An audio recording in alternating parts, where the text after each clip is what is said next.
Fantastic. Thank you, Capacity Crowd. Well done. Welcome along to this week's edition of Life's a Pitch TV. I'm Mark Murphy. And if you're watching on YouTube, hi. And if you're listening on podcast, hello. Great to have you with us for this special edition tonight with a very, very special guest coming up. The show's brought to you in association with DPS Tech. And a massive thank you to our other sponsors for making the show happen as well. That's All About Hearing, marketing company Ginger Pickle, Forward Floors, Come Hither Design, the Hudson Group, Sound 4 Pro Audio, Venue 16, and Fred Olsen Logistics. And a big thank you as well to Leslie Dolphin for hosting last week while I was on the sick list. So well done, Leslie. Thank you. Yes.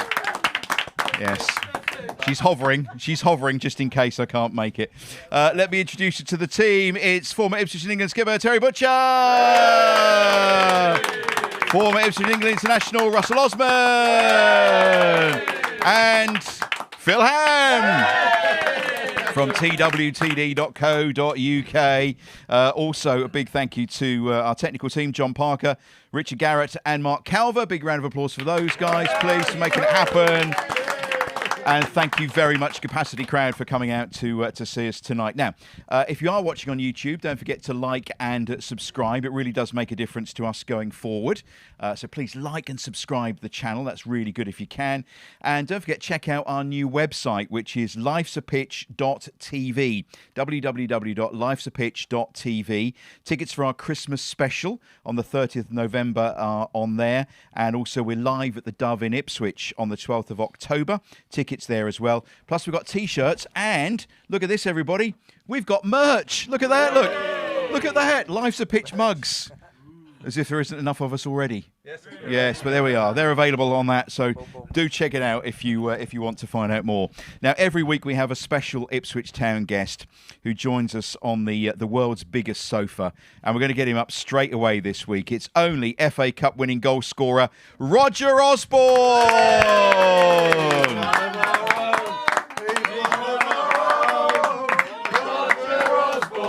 He's one of our own.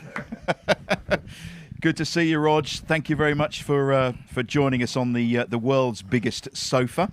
What a time to be a Town fan at the moment. Yeah, excellent. Yeah, really exciting times. Excuse me. All these young children are wearing Ipswich Town shirts now and not the Man U and the Liverpool, so all very exciting. Yeah, as a local boy, I mean, it's great to see, isn't it? It's absolutely brilliant, yeah. I'm very impressed with the way they're playing. I mean, a lovely brand of football, and I've been down to a lot of the games, and a brilliant atmosphere down there at present. Well, we've got a couple of games to talk about since we were last here. Last weekend, Blackburn Rovers, Phil, that was a game and a half, wasn't it? Who was there? Yes? Oh, yes. Sadly, I wasn't. Hey! Yeah, thanks. But it's a cracking game, wasn't it? It was. We don't have anything else but cracking games at the moment, do we? Going to 3-1 lead and you think it's all over, don't you, at that point at home, the way we're playing. And Blackburn did very well to come back into a period where I think we tired a little, perhaps because of the two away games we'd had and the travelling that we'd had prior to that. But then Kieran McKenna made the changes. We got back into it and got the winner. Yeah, what a winner it was as well. Yeah, I mean, it was a terrific winner. And then... Well, I can say terrific winners. The terrific winner was on Tuesday, wasn't it? Yeah, we'll come to that in a moment or two. Russ, what did you make of last Saturday? Last Saturday, I even jumped out of my seat when the winning goal went in. And in the director's box. You've got to be a bit careful there how you behave, but it really did excite me. I thought it was a terrific strike. Really enjoyed the game. When you're an ex-player, you get a little bit picky over things, especially, and I think Terry's the same. We look how we concede goals and you think maybe that could have been better. But all in all, it was such an exciting game. Really enjoyed it. We're scoring some great goals. And, we keep a fair share of clean sheets. Just letting a few goals, a few too many for my liking, but I'm sure we'll get that all sorted out. Yeah. What do you think, Butch? Yeah, I was sitting near to Russell as well. Everybody jumped up when every goal went in, as they do now. It's a habit. You can't sit still in your seat. Can't even say it. You can't even sit still in your seat because you're jumping up celebrating a goal. I mean, as Russell said, there's brilliant goals. They're coming from everywhere. We've had 13 different scorers this season. 13, and we've scored in every game. for 26 games. You know, and that's quite remarkable. We expect Town to score. We expect Town to come from behind, which they've done on numerous occasions now. And it's just wonderful to see, because you fear, I mean, teams coming to Portman Road must fear playing Ipswich, and, you know, teams playing Ipswich even at their own base know that Ipswich can play 2 or 3 different ways. And knowing they can come back from going behind as well. Yeah. That's massive for your confidence. Not knowing that you can just win, but you can go 2 goals back and still come out on top. And the crowd instill that, Roger, as well, don't they? That confidence. The crowd now know that, you know, we've got the ability, if we go behind, to get 1 or 2 back to go in ahead. And that must help as a player, to know that the crowd are behind you all the way like that. Well, I think the crowd is obviously up for it now. I mean, you know, I think things go in a cycle. I mean, at the present, the club are in a lovely cycle, and I think there's all these people watching Ipswich now who haven't watched a successful team, and they're enjoying it. I mean, I have the opportunity to come to the games, and but I'm in the pub before the game, and the atmosphere in the pubs in the town, that's all changed so dramatically, where people are actually looking to have a great day out, enjoy the football, then have a drink on the way home, and thinking, but that was one hell of a day. Yeah. Do you actually have to buy a pint in Ipswich now because of what you did for the club? Well, that's getting a bit embarrassing now, because I did go into the New Wolsey the Blackburn game, and this gentleman asked me would I like a drink. And I stood there for 10 minutes and still, I was so busy. In the end, I gave in and said, well, I would like a drink. I must hold my hands up here, Roger. I owe you about 5,000 beers. Yeah. Because between 1978 and today, people have asked me if I'd like a drink. It's a great goal I scored at Wembley. Obviously, mistaken identity. So I think I owe you about 5,000 beers at the moment. Well, talking about mistaken identities, I went to watch Ipswich against Sunderland about 4 years ago. I was invited into their massive room, which holds about 200 people, and sat around with these Sunderland supporters with my wife, and this Jim Montgomery, it was called the Jim Montgomery's room. It was a massive room where they entertain people, and he got on the mic and said, well, we've got a visitor from Ipswich today, we've got Russell Osborne. so that was fine, so everybody brushed it off, and then half-time there was an apology that it wasn't Russell Osborne, that was George Burley. and bear in mind, it's an easy mistake to make, though, isn't it? You look like George and Russell, don't you? Did you keep the cheque? Well, and that was, but we just obviously I'd had a drink, so we just laughed it off. But that was quite an entertaining evening. Well, look, there are plenty of people who would love to buy you a drink, and will continue to do that, I think, wouldn't we all, at some point or other, for helping us get one of the stars on our shirts. So the league last weekend, fantastic. Then we have the Carabao Cup, again, a big crowd this week for that. And again, what a game and what a finish, Phil. I know. I mean, I think we all thought it was all over at 2-0, didn't we? I didn't think we started quite unusually slowly. I mean, we don't start slowly very often at all, and they scored after 4 minutes, and then after 15 minutes it was 2-0, and against the Premier League side you think that's that, don't you? But this team does seem to have this spirit. They don't. What strikes me is that they don't change. Do you know what I mean?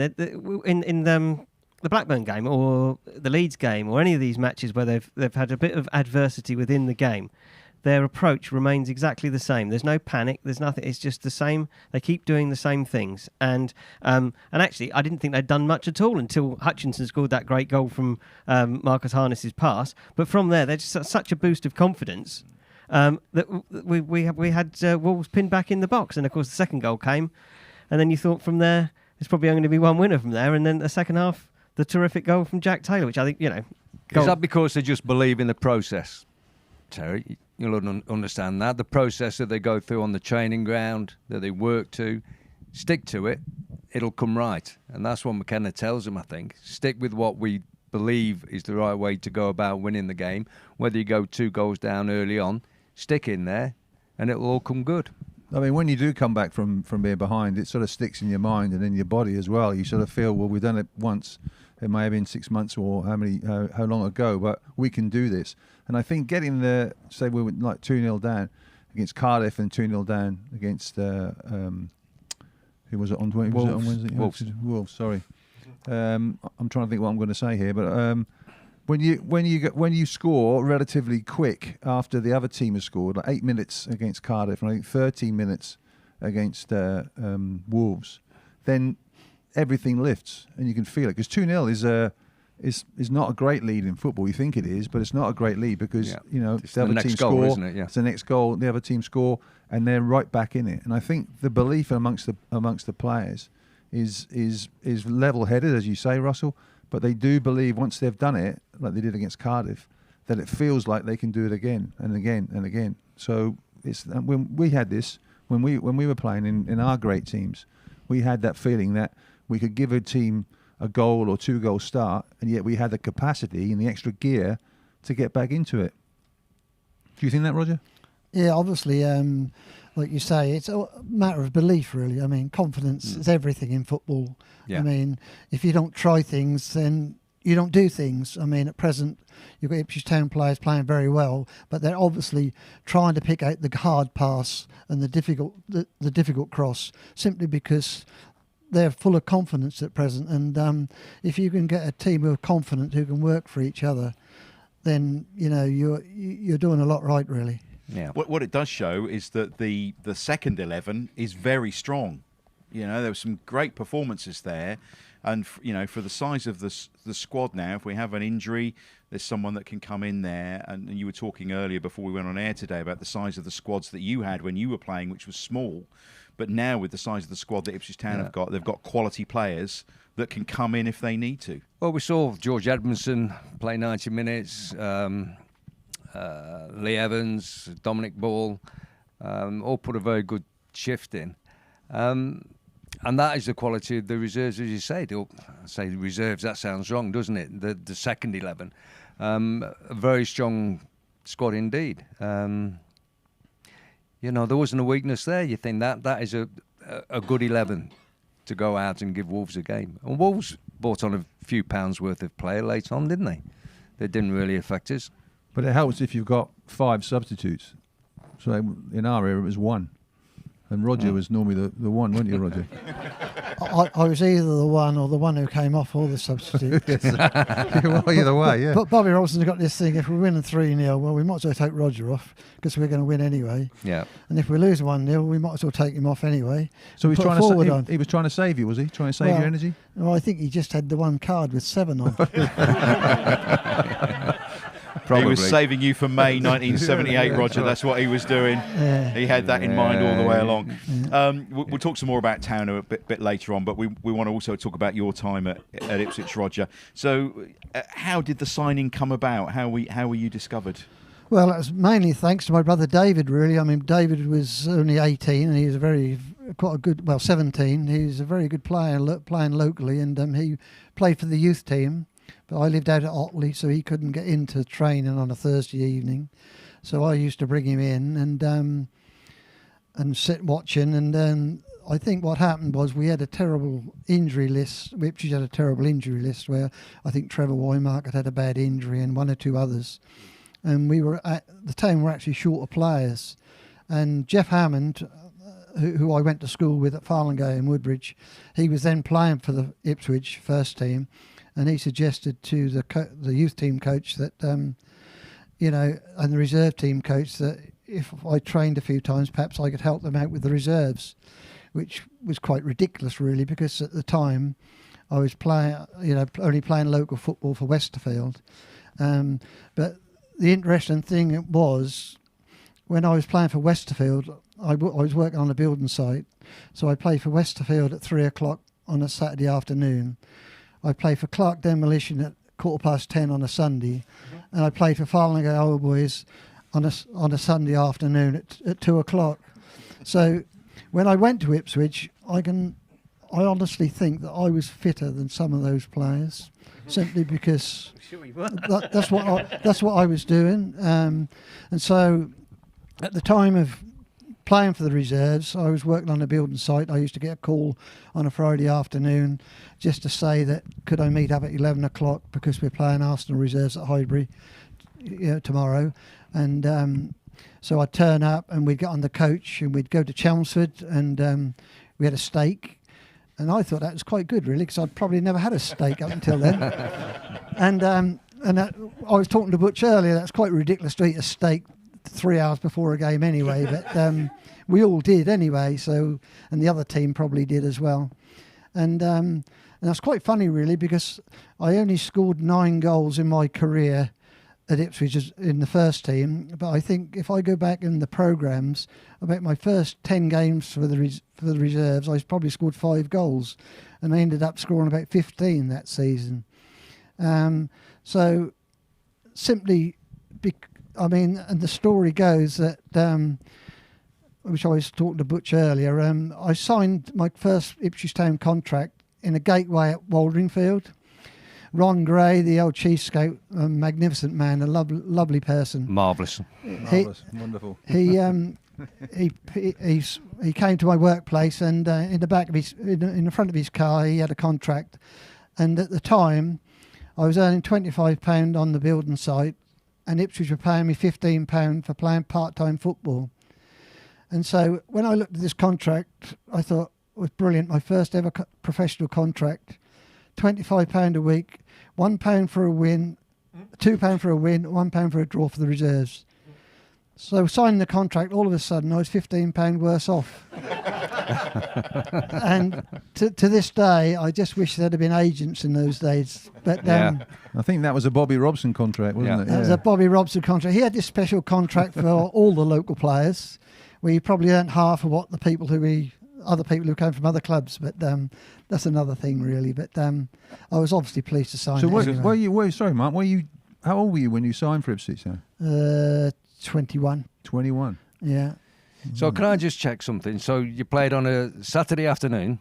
Yeah. Had a few beers Saturday night. Yeah. Played on a Sunday morning. Yeah. Had a few beers Sunday lunchtime. No, I skipped the beer Sunday lunchtime. Oh, did you? Played Sunday afternoon and then had a few beers Sunday night. Yeah. Yeah.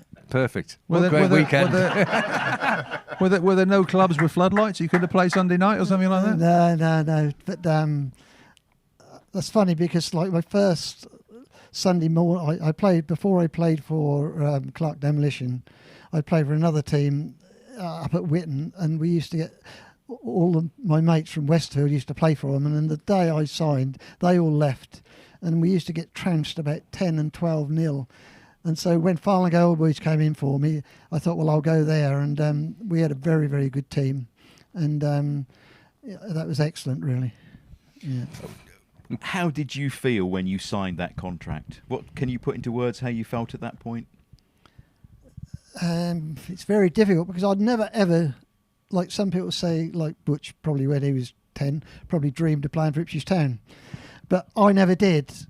That's quite a ridiculous thing for me to say, that I never ever dreamt I would play it for the first team ever, and even when I signed that contract, I still was thinking, well, I'm playing for Ipswich Town reserves, and it was just, well, I just didn't think I would, it didn't enter my head that eventually I would end up in the first team. So were you at school, because you were at school with Jeff Hammond, weren't you, same sort of age? And Farnley, by the way, John Samuels came through a few years before you. So well, John Samuels actually played for Westfield. Oh, did he? For my team. And I've actually seen the shirts that they gave Westfield that was the transfer. A set of red and white shirts, which is a bit silly because Westfield played in blue.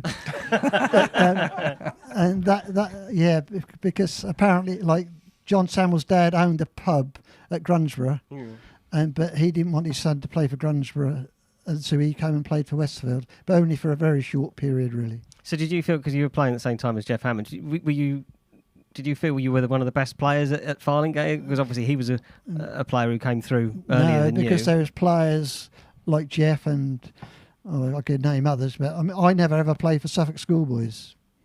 I mean, I was a very, very late developer, 23.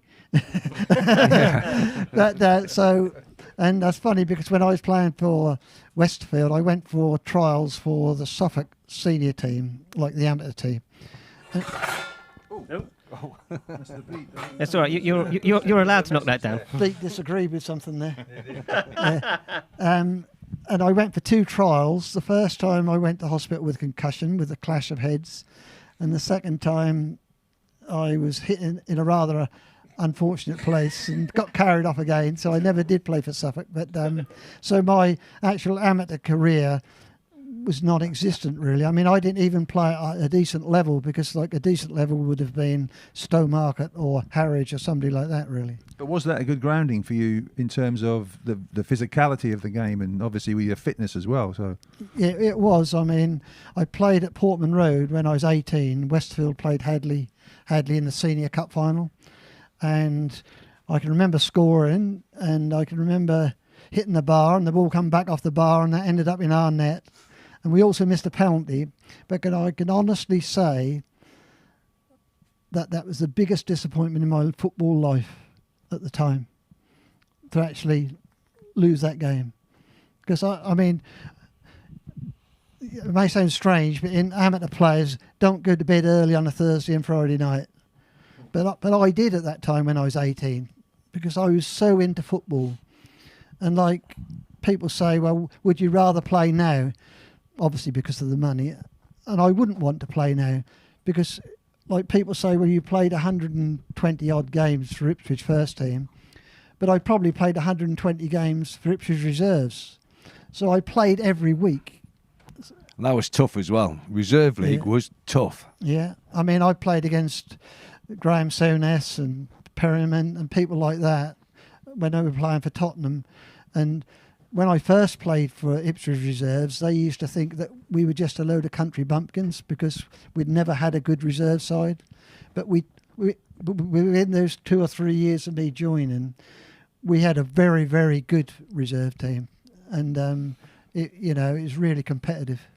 yeah, you say you wouldn't like to play now.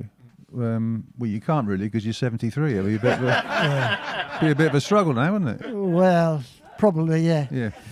And that's why I've got this bad knee. I'm not keeping your ball up for you. No, he's not doing the Keep Me Up challenge later, so we've got He failed a fitness I've test. got a doctor's certificate. We're to looking. sign. We're looking for a candidate for that, Butch.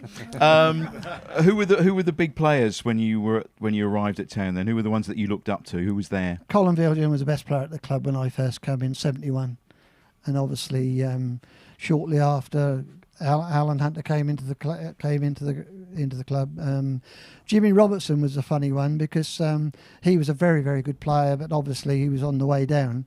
But we used to have a practice match on a Tuesday morning, and very regularly, really, because that'd be reserves against the first team. And I can remember putting my longest studs in because I was for the reserves and that. And Jimmy Robertson used to kick the out of me, and Roy McCrone, the reserve team manager, was having a right go at him and that. So as I come off the pitch, Bobby Robson suggested that I wear shin pads when we had a practice match if I played against Jimmy Robertson.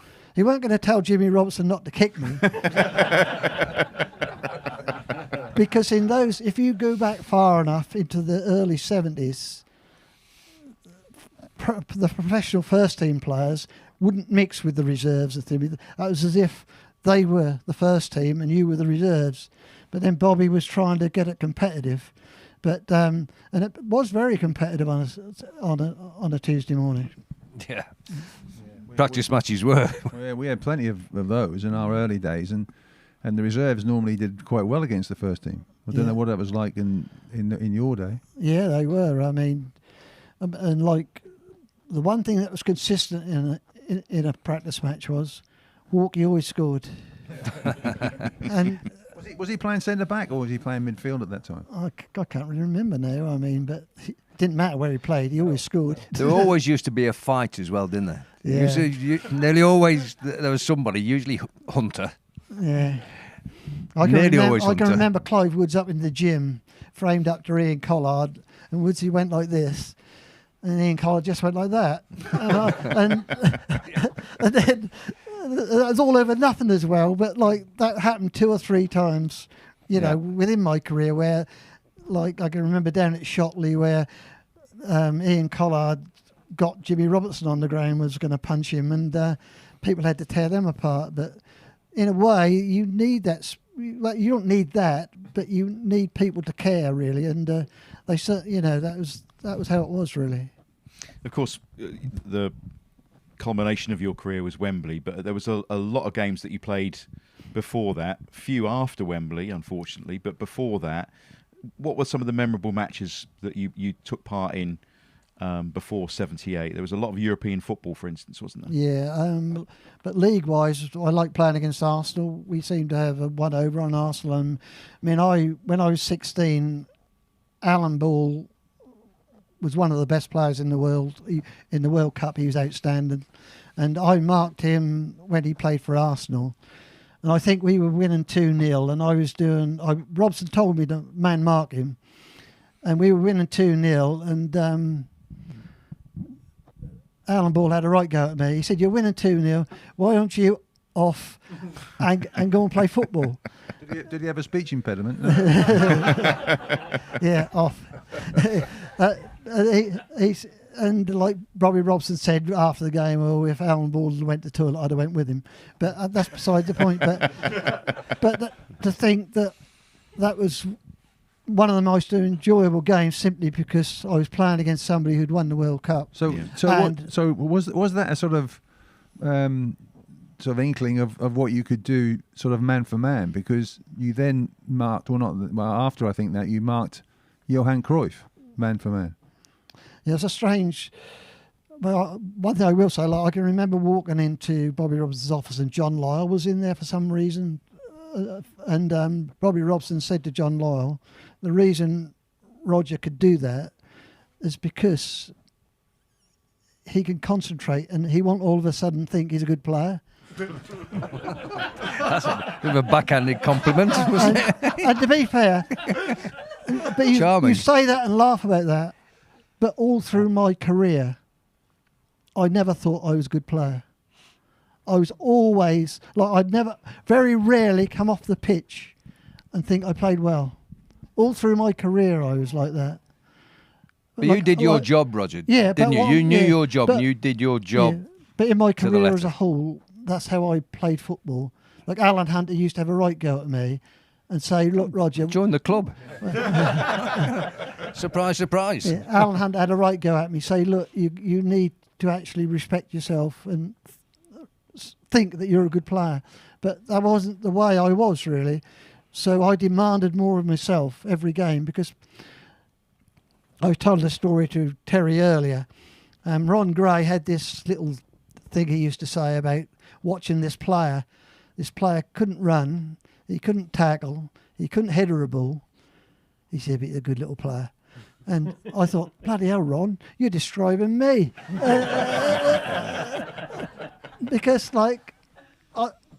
we were talking about Friday mornings where we used to do the sprints. Well, I used to run with Alan Hunter, who was a bit older than me, and he still beat me. And then we used to have this other exercise where Bobby Robson had a ball on a string, on a rope, and you ran round, you headed it, and then he'd just put it up a little bit more. Well, I headed the first one, and after that, it was a joke because I couldn't header it anymore. And then Terry and Trevor Wymark were showing off, thinking, "Oh, I can header this." But that's something I didn't do as well. I wasn't a good header of a ball. So come on, lads. What could he do well? Come on. Well, I think marking Johan Cruyff out of a game, don't you think, deserves a round of applause? I mean, one of the world's greatest footballers in your pocket, Roger. Yeah, and actually he had this thing called the Johan Cruyff trick where he went to go that way and he'd take it back through his legs. And I was determined he wasn't going to do it to me. But he did do it to me, but the ball went out of play. Did you actually follow him back to the Barcelona dressing room and go in there? No, but... Did you do him on both legs? Did you do home and away? We could have left it at the home leg, really. We didn't really want to talk about the away leg, did we? No, we don't, no. No. I mean, they played, obviously. That's funny because we didn't even have our full-strength team out in the home game. I think, was it John Stirk played? I think I played. Terry Austin played. Yeah. But when I went over, like everything went for us in that game. But when we went over there, everything went for them. I mean, I think I'm guilty for losing one of the goals because I can remember shouting to Walkie, leave the ball, and he left it and it come back off my shoulder, and I think they were through and they scored. So, but and then after the game, Millsy had the cheek to actually go up to Johan Cruyff and say, "Could I have your shirt?" And so Johan Cruyff actually said, "No, I'm giving it to him." And so I've got Johan Cruyff's shirt at home. Brilliant. I found Johan Cruyff to be absolutely a top fella. Yeah. You know, the way he behaved. But He wasn't big. He's a quite a small player. very slim as well. Very slim, very thin. Yeah. But- Smoked like a trooper, but he was very thin. Yeah, but he had a massive impact on football in the Certainly 70s. did. If you look behind you, Roger, up on the wall there, amongst the memorabilia, is a genuine Ipswich Wembley 78 scarf. Talk us through that, the run up to the final, because the semi-final, is the stuff of dreams, knowing that you're going to Wembley. I think that's the biggest game. I mean, we'd had such terrible disappointment in 75, where I think as a club we thought we were going to get to Wembley, and that's a very... You should have gone to Wembley. Yeah. You should have gone there. A very dangerous thing to do, to actually think you're going to get there, and things were against us where we had injuries again, and we just didn't pull it off really. And then I think the fact is 75 was good for us in as much when it came to 78, it was all down to we determined to get there, and there was a huge belief within the club that we could get there. We had an awful season league-wise. I mean, people tend to forget, like, we only had a squad of about 16 players, but we had a couple of bad injuries. I think Walkie was out before Christmas and made his comeback against Cardiff. And there's a little story to that. On a Friday morning, we always used to mess about with the apprentices, shooting in goal, taking penalties and that. And I was in goal, and I dived and I split my finger open against the bar. You wouldn't think I could reach the bar, did you? That's the only time I ever did. And split my finger wide open, had to have stitches in it. And so I didn't go to Cardiff, and he brought Johnny walked back. And then on the Saturday morning, I got a phone call to say, could I play for the reserves because they were short. So you saw what a squad we've got. So I played and split all my finger open again. And but that was the fact that Johnny, Walkie come back into the team. And Trevor Wymark got a very nasty injury against Norwich just after Christmas. And so we were very short of players, really. And up until probably about 6 games before the end of the season, we were probably in danger of going down, really.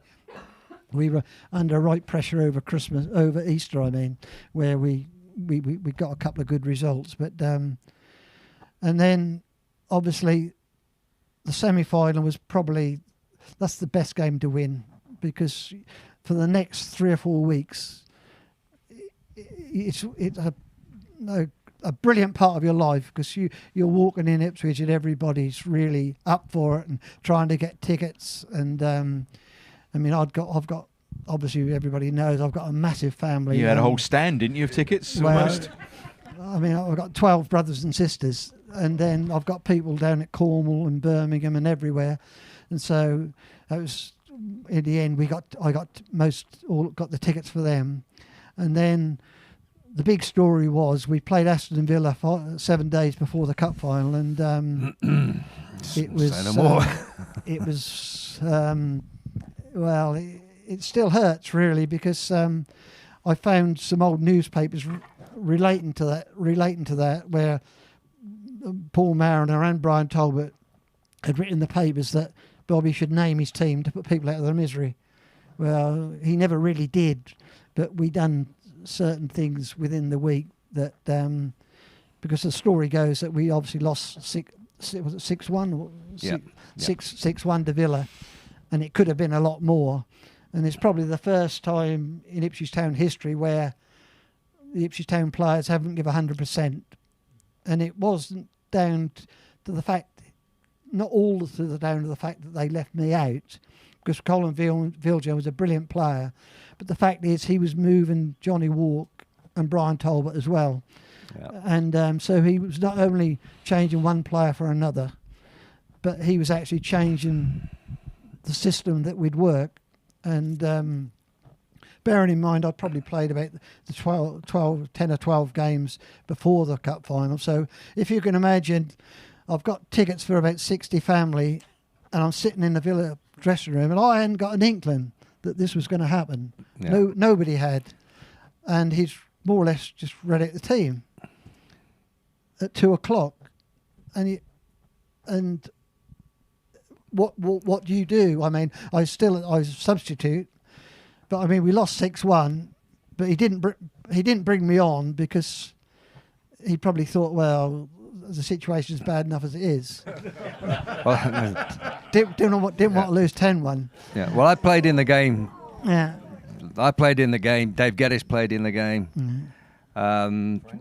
Trevor played. Trevor played. Who's the goalkeeper? Paul Overton. Paul Overton. His one made and his only debut, game. and he was outstanding. Yeah. You know, and if he'd have had a bad game on his debut, it could very easily have been 10. And I think, what was I? I was 18, 19 at the time, and the game's going on, and I'm thinking, something's not quite right here, you know. And it was, like you said, it was an interesting scenario. Was this player power that wanted Roger and not Colin Viljoen in that final lineup? Partly that was, but then partly that was as well for changing people around, because like Walkie wouldn't have wanted to come out of the middle, but like even like Paul Maron, I can remember saying, well, if Liam Brady's playing, is Colin Viljoen going to mark Liam Brady? No. Because Liam Brady at the time was an excellent player, and I would do the same job on him as what I'd done on Alan Ball and Johan Cruyff. I think the players knew that their best chances of winning the FA Cup final was sticking to what they'd been doing up to that point, and not suddenly making a lot of changes, both in personnel and the way that the team was set up. So, I mean, Colin Viljoen was an outstanding player, but like I can remember Cyril Lee, and Cyril Lee was a very, very basic coach, in as much as he was all into hard work and that. But he did say to me, Brian Talbot, Johnny Walk and myself, that we weren't the best midfield three in the country, but we were by far the fittest. Yeah. And in those days, a lot of football's a lot more complicated now. In those days, you picked a man up and you probably marked that man the whole game, and that was all the way through. Like Terry would pick a centre forward up, and that centre forward wouldn't move. He would battle against you all day. But now it's changed a lot. But the fact is, like, I mean, I was lucky in the cup final in as much as Liam Brady wasn't fit. I mean, he shouldn't have played. I mean, he wasn't nowhere near fit. But you know, as it goes, you know, so that's the end of the story at Villa. I mean, the fact is, he picked his team and I was in it, really. Yeah. When did he pick it? I don't know, really. I mean... Did you get a note or something like that, or a pigeon? No, I mean... Cause I think it was the middle of the following week, it must have been on the Tuesday, Wednesday, I would have thought, because I think... Because there's fitness tests going on with Big Al and Kevin. Then there was a choice of Mickey Lambert being the most suitable substitute. You wouldn't just have a centre half like myself on the bench in case something happened to Alan or Kevin. Because Walkie could have filled in there, Mickey Lambert could have gone into midfield. Yeah. And I think at the time, Colin Viljoen was a great player, but Colin had been struggling with an Achilles injury all season. Yeah. You know, and I don't think he was 100% fit anyway. Well, thank goodness you were in that starting lineup, and all the family got their tickets heading down to Wembley. Do you stay in the hotel the night before? Yeah, Selsdon Park? Yeah. Selden Park? Something like that? I think so, yeah. I do remember Beattie telling me once that he was chatting up the police motorbike riders And on the morning of the FA Cup, they let him ride one of their big BMW motorbikes all around the team hotel. Of course they would. Of course you would. Yeah, Of course he would, wouldn't Doesn't he? everybody do that in a cup final? He'd get away with it. The goal, how did it feel? I mean, you were overwhelmed, weren't you? It was a hot day. It was a combination of everything, wasn't it? That once that ball hit the back of the net, it was just overwhelming for you. Judy Murray told me I was a whoosh. A whoosh? Yeah, that's whatever that is. But simply because I fainted. But no, it was a combination of,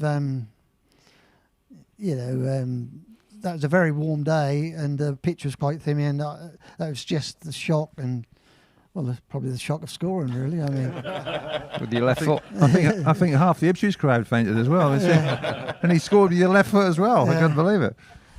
I speak to my niece, and she didn't. She got out of the ground, and she still hadn't realised I'd scored it. I mean, She fainted. That's right. She fainted. So can you sort of see in your mind, the Geddes coming down the right wing, ball coming over, the Willie Young, wasn't it? He's sort of towed it out to you. Can you still sort of see that vividly in your mind now? No. No, I can. The only thing I can remember, because I think Woodsy passed the ball and it got cut out and it came back to him, and that probably allowed Dave Geddes to get a bit further forward. I mean, Dave Geddes obviously squared Semi Nelson up, and the ball came over. Willie Young intercepted it, but I can always remember it wasn't a case of I'm going to put it in that corner. It was always a case of I'm going to keep it low. And Bobby Robson's such a hypocrite, because there's a picture of me scoring that goal, but that's a beautiful picture in as much as it looks as though I know what I'm doing. And we had all these school kids in, and Bobby's looked at that thing and he said, "That's how to volley a ball back into the goal with your left foot."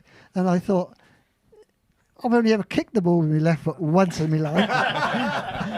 And and then obviously there was about 13, 14 minutes to go, and that's probably the longest time of my life, really, because to actually we'd played so well, and I mean Walkie hit the post twice, and I mean, you battered them, didn't you? We You did, absolutely really. battered them. yeah,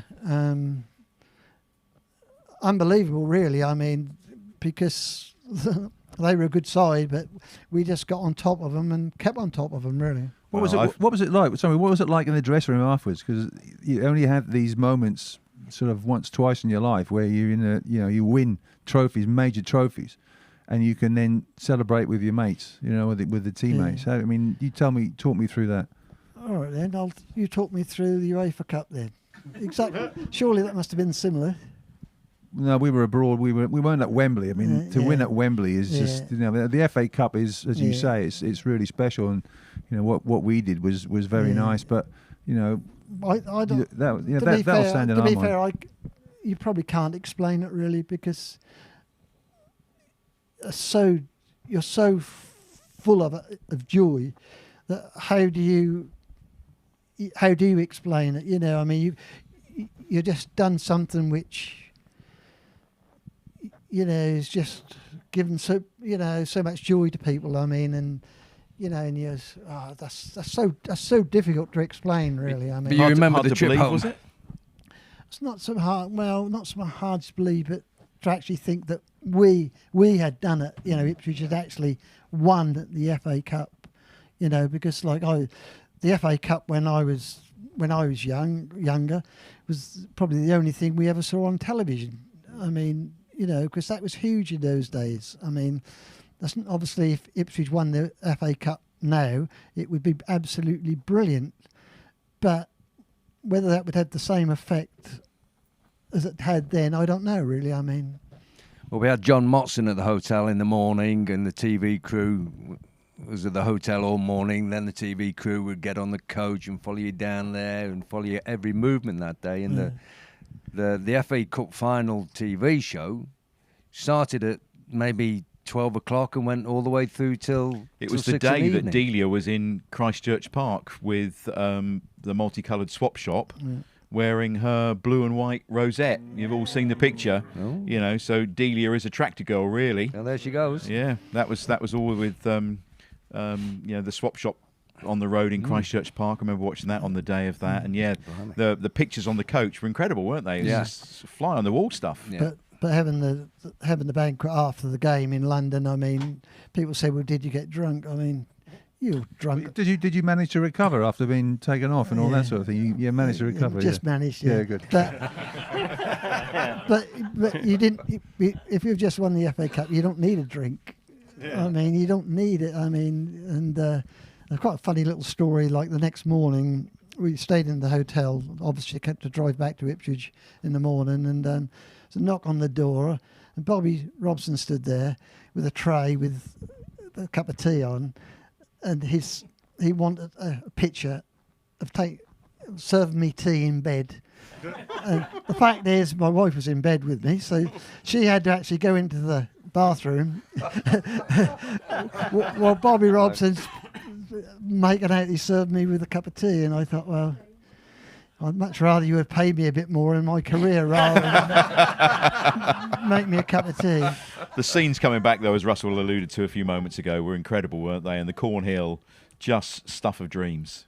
Well, exactly. I mean, because we'd waited a long while for it to win anything again, you see. It'd been 61 since they'd won the league, and it was huge for the club. I mean, and you know, it just brought a lot of joy to the town, really. I mean, and like the people who I've met since who say, well, you know, that's one of the best days of my life.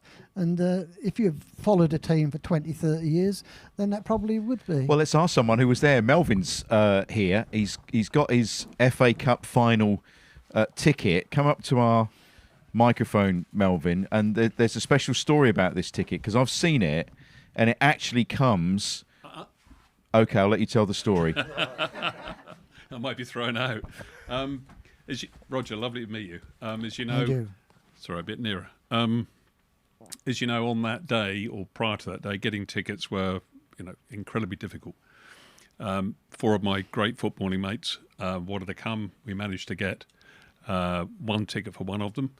But mentioning it to my dad, I said, Dad, we can't get any tickets. He said, well, I know somebody that might be able to get some tickets for you.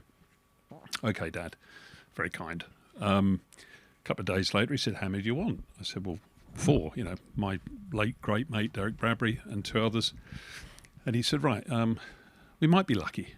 So I said, okay, Dad. 2 days later, envelope comes through the post, 4 tickets in it. Here's one of them. Now, at the time, my dad, from being an old Norfolk boy, just after he survived World War II, played for Norwich Reserves, or whatever their B team was in those days. And so as a lad, I was brought up as a Norwich fan. And even had trials in Norwich when I used to play for Ipswich Schoolboys. Well, I did. And I remember that. I remember that. Hang on a minute. No. But I remember training down at Portman Road with Chopper Jefferson and Hammond, and that ball that was on that string, we had to try and jump and get it. And they said, oh, why Mark's left it there, you'll never get that. Well, we jumped as kids and tried to punch it, which we did. Anyway, these tickets turn up. And Dad said, I said, how do you get them, Dad? He said, well, of course, I'm still with, you know, the Norwich Supporters Club in Ipswich. A few old Norfolk boys are still about.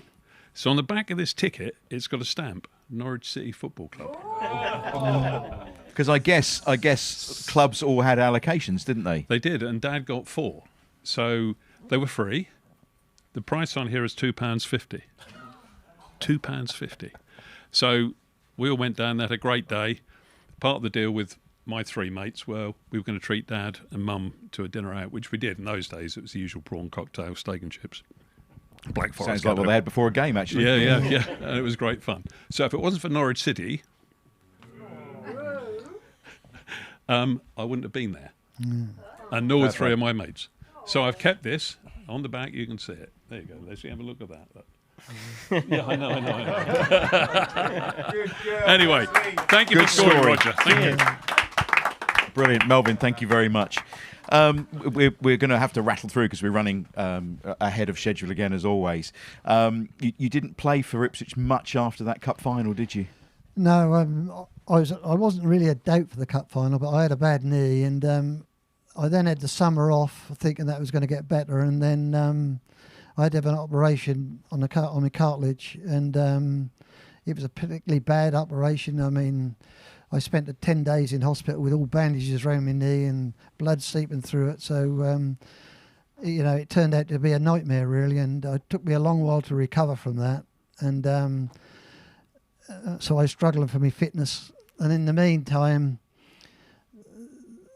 a couple of young boys here got in the team, Franz Tyson, Arnold Mirren, and there wasn't really a lot of room for me. So, but to get fit, I went and played in America for Detroit Express for 4 or 5 months, and got fit again, and then came back, and obviously, I wasn't going to get in the team because the team had moved on, and so I got an interesting little story where I was playing for the reserves. I was playing quite well at the time, and Bobby Robson tried to sell me to Cardiff City. Right.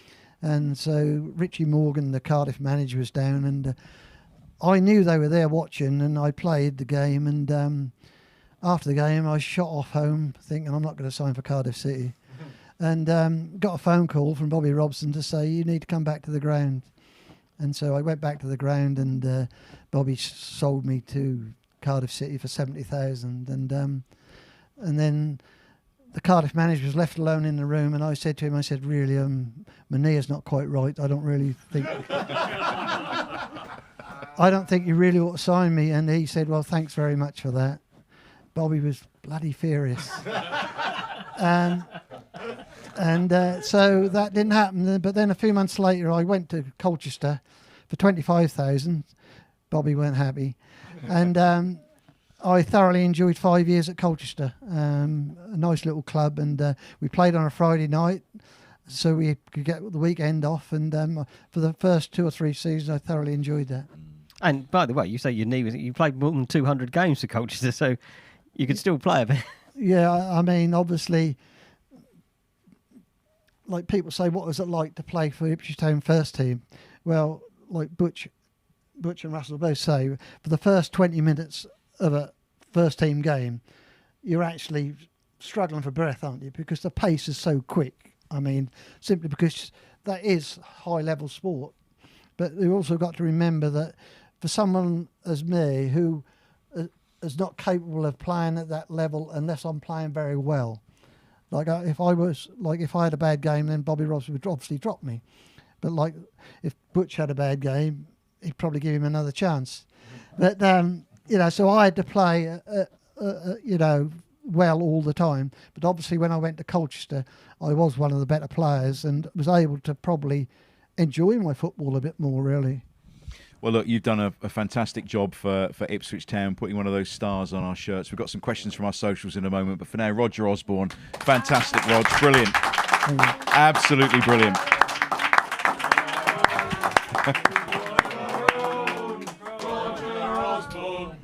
One of our own. Fantastic. Although you are still carrying a bit of an injury, aren't you? Yeah, I've got a terrible knee, so I've got a doctor's certificate to say you can't do the keep it up challenge. Keep it up here. So I'm just kind of wondering who we're going to get to do it this week, because I mean I've done it. You've done it, Phil, haven't you? I think Russell's done it. I've done it. It's time for the Keep It Up Challenge, sponsored by Ginger Pickle.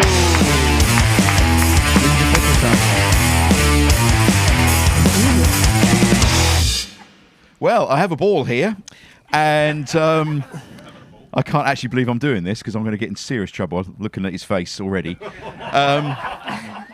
Terry, would you like to substitute for Roger tonight? It'll be to substitute for Roger will be an honour. Okay. But I have to warn you, Mark, that I'll be seeing you in the car park later on. Yeah. Where I'm going to ram that ball where the sun does not Leslie, shine. Yeah, Leslie, can you do next week's show? I knew. Yeah. Leslie's free next week, aren't you? Yeah, because I'll be back in Ipswich Hospital again. There you go. Come on. Do your best. No, you can go over. You know where to go. Come on. Who's timing? Because Phil's, official well, timer. I'll time if you like. And you've got the whistle. Are you ready, Butch? Are you ready? Okay, he's not ready, but going in. So 3, 2, 1.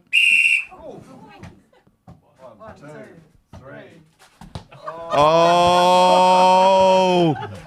Can I think we ought to let him have another go. No, Is that all right? I don't. Oh. I'm happy with 3 because 3 is way past my best anyway. 3 is the magic number. If that was a It's a good sport. if that was a centre forward, I'd probably get 10.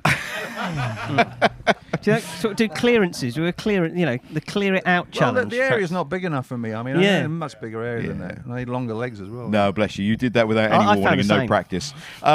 It's time to have a look. At least I haven't got 0 like a lot of other people. That's very true. Very true. You are on the leaderboard. You are on the leaderboard. Let's have a look at what's happened to ITFC on this day in history, brought to you in association with Fred Olsen Logistics. And Russell's just putting on his lovely blue glasses. Of what other colour would they be? To tell us what's happened on this day in Ipswich Town's history in the past. Thank you, Mark, for that little introduction. Excuse my croaky voice there. So on Wednesday, so bad. He needs a Wednesday, beer. the 29th of September, 1982. So this will ring a bell for a few people sitting on this sofa. Town crushed Roma 3-1 in Suffolk. But it was not enough to stop them exiting the UEFA Cup at the first hurdle. A 3-0 reverse in Rome from the first leg was too high a mountain to climb, despite goals from Eric Gates, Steve McCall, and makeshift striker Terry Butcher. Oh. Striker? I've never been a striker. On Saturday, the 29th of September 1984, the Blues strolled past Aston Villa, who had both Peter With and Colin Gibson sent off on 53 minutes by referee David Letts. 3-0 at Portman Road. Why would they both get sent off at the same time? Do you remember that? No. No, I don't either. No. And then going back in time to Sunday, the 29th of September 1918, inside forward Alan B. Driver was born in Sheffield. Driver was signed from Norwich City for £3,000. He scored on his home debut and scored 25 town goals and 85 league starts. Thank you. Oh, that's pretty good going. Thank you. Very good. Thank you. Time also now for some Ipswich Town news in brief with Phil Ham from twtd.co.uk.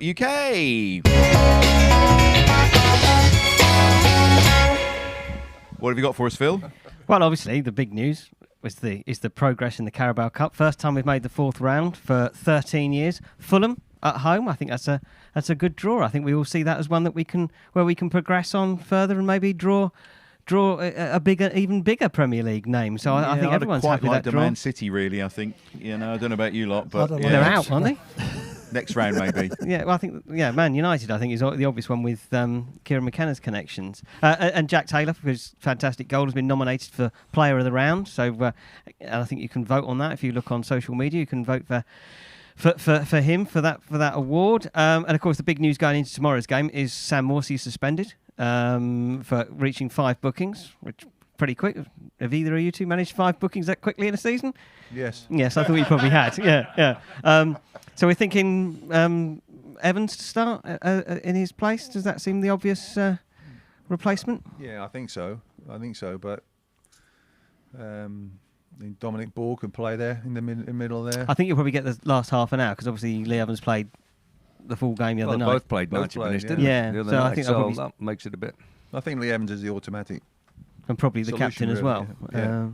yeah. And the women, 8-0 victors over Cheltenham Town on Sunday. Natasha Thomas, a fellow Lostoftian, I think, 4 goals, which very impressive. She's on fire, isn't she? She's on fire this season. I think she's scored a ridiculous number of goals. And their game, they were supposed to play Cheltenham again in the FAWNL Cup, but that's been called off because Cheltenham have pulled out. Just Did they seems not like, want to get beaten again? Seems like fear to me, although actually I believe they pulled out before that. But on the international front, we've got a young keeper called Henry Gray, 18-year-old, who joined in the summer from a club called Waterside Karori in New Zealand, and he's not been called up to the full New Zealand squad, but he's joining the squad as a fourth keeper to train with them, which I think's feather in his cap at 18 years old. He's been capped at under 19s and under 20s, so good for him at 18 years old to be with the full squad, even if he's not quite a proper part of it. But it does remind me of Richard Wright in Euro 96 when he was in a similar position as a very young keeper training with the England squad. So, bodes well for his future. Yep, certainly does. Phil, thank you very much. We've got some questions from our socials for you, Roger, in a moment or two. But Dean's here. Dean's one of our sponsors. And as you can see around the room, we've got some fantastic memorabilia here. And we've got something very special that Dean's going to let us pop up onto the wall. Come up right close to that microphone, Dean. Tell us what you've got there. Yeah, indeed, Mark. We during the summer, Ollie Magnus put on an afternoon with our good friend Alan Brazil. During that afternoon, there was an auction, and they had a video from Marcus to sort of set the scene. He was going to sign a shirt if somebody bid. It was a real heart-wrenching video. Because he was saying it might not be many more he can sign, and probably won't be able to sign any more. Yeah. Sorry, Marcus Stewart. Yeah. And this is that shirt. So I was lucky enough to get it on the auction, and I think we could have it here to have another chance at highlighting his fight with it, and also to highlight the charity.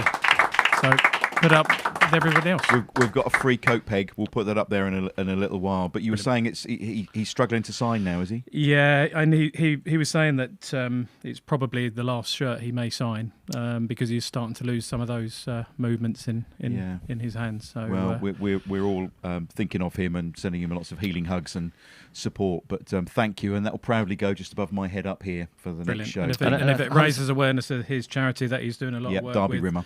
And everybody do their thing. They've got a sponsored walk tomorrow, haven't they, ahead of the game for their fans to raise money for the Derby Rimmer charity as well. I think Marcus will hopefully be there, I think. So, and also thank you for Mark Stoneman, by the way, sent this shirt that's up here. Excellent. Signed from a mid-90s. Thank you very much to Mark, who's on the show the other Still week. got a few gaps if anybody else has got anything else they want to loan to us to go up into the studio.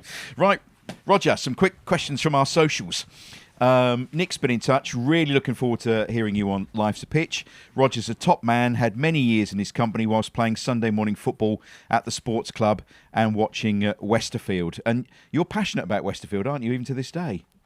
Not quite so passionate, no. Okay. I think their goal average after about 5 games is about 30-3. I think they're having a particularly bad time. Oh dear. Time. Okay. Local football is really suffering at present. I think trying to get the commitment from amateur players now is very difficult. It's a bit disappointing, really. Yeah, well, it's difficult to refs and everything at the moment, isn't it, for that kind of level of football? Philip's been in touch. Could you thank Roger for holding the toilet door open at the New Wolsey Theatre for me? And can you ask him what his most memorable goal was?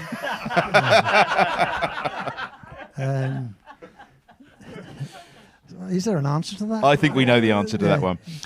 Stuart's been in touch. Spent many a Saturday afternoon in his company when he was manager of Ipswich School Sports Ground and president of Westerfield United.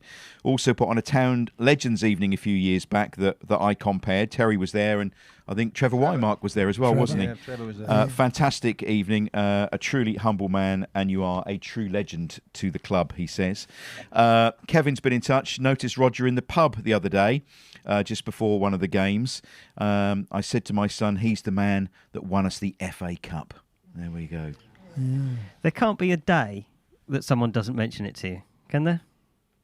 Yes.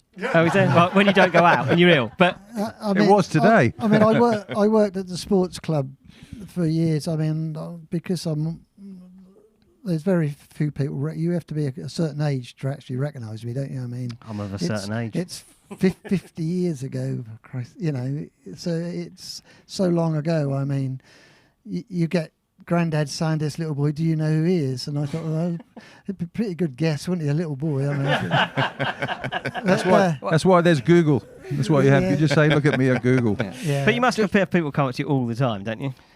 Yeah, well, quite a lot, yeah. I mean, when I was in the New Wolsey, I met some really nice people, and because my wife had gone shopping, and I stood there and they invited me to join them, and I enjoyed, the banter really, and they obviously enjoyed it. So it was all good. Well, there's another one here. KB says, great man. Had the pleasure of briefly meeting him in the foyer of the Wolsey after the 40th anniversary performance of the FA Cup win. So some great memories there. Were you there all week, Roger? Because you've had a lot of incidents here with people remembering you. I was there last night. You weren't a doorman, were you? Trapped in the toilet. Martin's been in touch. We had a brilliant afternoon at Sporting Memories in Sudbury with Roger. He did a fantastic talk and even brought along his FA Cup winners medal. Charles Collins has been in touch. Now, Charles I used to work with at BBC Radio Suffolk many years ago. He was a brilliant commentator, Aussie Charles. Bobby Robson named his new puppy Roger after the Cup final. Is that true? That is true, but I don't know whether I should say this. Yeah, go on, Roger. But I had a golden Labrador, and I called him Marty. And unfortunately, I called him Marty because he'd got big bulging eyes as a little puppy. But little did I know that Billy Baxter and Tommy Carroll, that was the nickname for Bobby Robson. And, Oops. And they weren't. And so anyway, I had my little puppy at Copdock. We used to play cricket just in pre-season, and we were out in a match there, and I had my dog, little puppy, on the lead, and Bobby's come over and was all over it and said, "What have you called it?" And I said, "I haven't named it yet."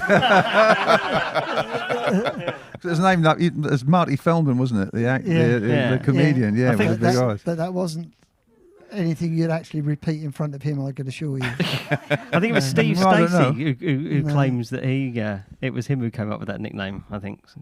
Well, your nickname was Arnie. What was that for? Not Schwarzenegger, was it? No. Because Laurie Civil, who was supposedly my best mate, supposedly, knew a cricket umpire who was very bandy.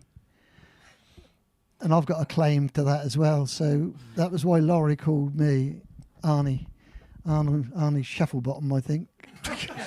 Something like that. But this is Laurie Civil, so you take it with a pinch of salt. Yeah, we're going to get him on this sofa at some point. I think Laurie definitely. You want to worry about Laurie because when he puts his hand on your knee, then you've got to worry a lot. Did he ever do that to you? Put your hand on your knee? No. Was he your roommate when you were in the first team? I heard this story at the players' reunion about you and him, how you got on, and I just imagined that was somebody else. I was just fidgeting in bed. Perhaps that was him. I don't know. We've got to get him on. We've got to get him on. We need explanation of this. Chris Groves, is it true you were a postman? Not true. Okay. Glenn, who from the current squad would you pick to score a 77th minute winner in the FA Cup final against Arsenal in 2024? Somebody who can't kick with the left foot. Who is it? There's quite a few. I'd settle for Connor Chaplin, I think. Yeah, I think we all would, actually. We all would. Brilliant. Russell, thank you ever so much. Roger. Hey! End where we started. It's working. It's funny. Nearly got through it. I could have called you George as well, couldn't I, actually? Yeah. Anyway, We Roger, start it's again. been great to edit that bit out. It's been great to have you on the show today. Give him a massive round of applause, capacity crowd. Roger Osborne. A quick couple of shout-outs as well before we finish. Town fans supporting food banks. A further £500 was raised last Saturday for the local food bank. That's Find Ipswich. They say thank you again, Blue Army, for your outstanding support. See you for our next game collection at the Plymouth Argyle Games. So fantastic response to that appeal. And the Man v Fat results have come through. This is from Mark. He says, can you give all the lads from the Monday Night League at Witton Sports Centre a shout out as they lost just under 100 kilograms in the last few weeks, which is brilliant. And here we go with the Man v Fat results. Toulouse a few pounds 8, LA Galaxy Bar 6, Pork Vale 10, Far From Athletics 7, Man Titty 10. Yep. Seattle Quarter Pounders 12. Oh, not so good for Man Titty. There we go. Look, we're out of time. Thank you, Capacity Crowd. Thanks again, Roger. Thank you, top team, who have been with us, as always, on the show today. Next week, we're going to be joined by former Town striker James Scowcroft. So Scoey will be our guest next week. To keep in touch, check out our Life's a Pitch socials on Facebook, Insta and Twitter, or X as it's called now. And don't forget, on YouTube, please like and subscribe. We could do with some more likes and subscribes to help keep the show going.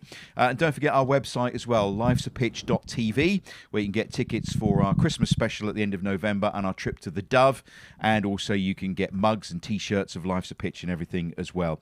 Thanks again to our main sponsors, DPS Tech, also supported by All About Hearing, marketing company Ginger Pickle, Forward Floors, Come Hither Design, the Hudson Group, Sound 4 Pro Audio, and Fred Olsen Logistics. Thank you to Capacity Crowd. Thanks for listening or watching, and we'll be back next Thursday at 9 o'clock for the latest edition of Life's a Pitch TV. From all of us here, up the town!